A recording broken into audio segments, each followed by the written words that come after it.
আসসালামু আলাইকুম, সবাইকে ওয়েলকাম জানাচ্ছি। আমরা তো কুমিল্লায় আছি, আপনারা সবাই জানেন। তো গতকালকে আমি আর তানিয়া একটু মার্কেটে গিয়েছিলাম।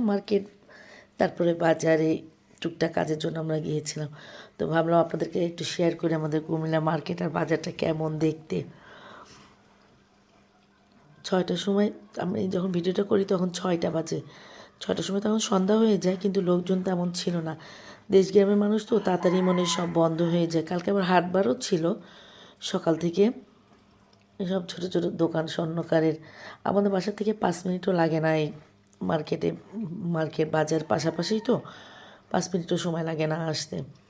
পরে টুকটাক কেনাকাটা দরকার ছিল, আমি আর তানিয়া এগুলো কেনাকাটা করলাম। তো এই জন্য আপনাদের কাছে একটু শেয়ার করলাম আর কি। এই যে মোরগ ডাকবে, এত ডাকে মোরগ।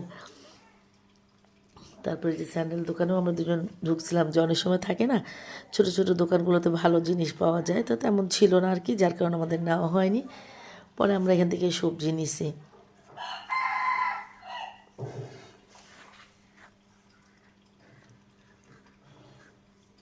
দেশ গ্রাম বলে যে সবজির দাম কম, একদমই না। একদম ঢাকার মতনই দাম, বরঞ্চ ঢাকায় কিছু কিছু জায়গা আছে না একটু কম পাওয়া যায়, কিন্তু এখানে না, একদম 6 নম্বর বাজারে যেমন প্রাইস সেম এরকম প্রাইস।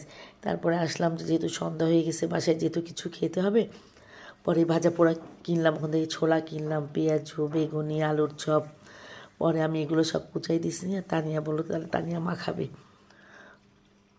পরে তানিয়া ভেঙে এগুলো সব মাখাইছে, কারণ আপনাদের ভাই বাদে আমি, বাবু, তানিয়া আমাদের তিনজনই পছন্দ করি ভাজা পোড়া আর এইসব মাখায় খাওয়াটা আর কি। বেশ মজা করে কাঁচামরিচ, পেঁয়াজ, ধনেপাতা, শসা, টমেটো, সরিষার তেল একটু বেশি করে দিয়ে পরে তানিয়া এগুলো আমার সাথে আসার সময় আমরা আবার মুড়িও নিয়ে আসছি। যেহেতু আমাদের এখানে থাকা হয় না, তো ওই জন্য মুড়িটা ছিল না, পরে অল্প করে নিয়ে আসছি মুড়ি।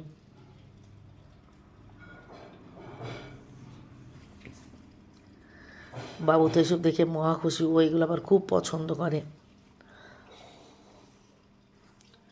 আর ঠান্ডা ঠান্ডা ওয়েদার না, খেতেও বেশ ভালো লাগতেছিল আমাদের। আর মোটামুটি ভালোই ছিল, ভাজা পোড়া খারাপ না, ভালো বানাইছে। আপনার মায়ের মনে একটা বেগুনি খেয়েছে, আর ও বিস্কিট খেলো।